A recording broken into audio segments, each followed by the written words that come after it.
I'm part of a science team, which is an interdisciplinary group of people including ecologists, people who understand finance systems, people like myself who are organisational scientists, accounting people who understand corporate reporting.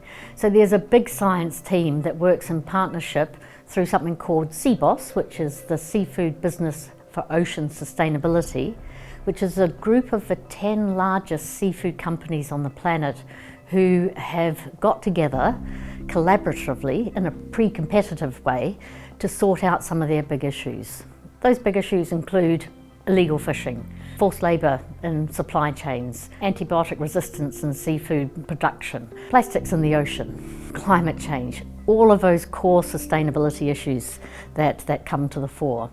So we work with them to help provide summaries of science so that the chief executives and their operational teams are able to do things. They then also make a lot of actions on the result of, well, partly because of what they want to do and partly because of our science, and we then research how they undertake those actions and how do they come to realise the benefit. So there's the science for SeaBOS, then there's the science of SeaBOS. And then the final element of that project is that our working hypothesis is if these 10 really large and powerful companies change, then the whole system changes around them.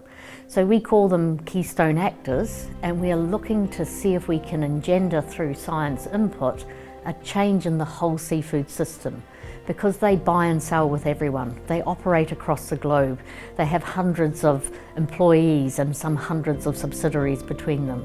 For me personally, I think my research is going to sort of have two elements to it. One of the big elements that I've been working on, particularly in partnership with the seafood companies, is forced labour in extended supply chains. And it's a really tricky question because it's something which is illegal, which is hidden, and also involves often some criminality in terms of you don't accidentally end up in forced labour. Somebody makes that happen for you.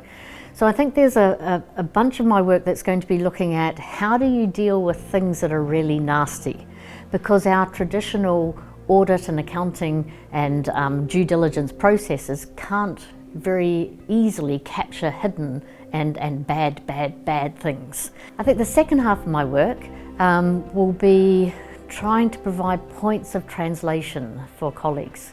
So I'm what you would call a social environmental accountant. Our whole field probably started in about 1990. And at that time, the mainstream of accounting and finance didn't find us at all relevant. And indeed, at that time, I don't think it was evident that we were going to become relevant. Whereas now, in 2020 and beyond, these kind of questions are central to business organisations.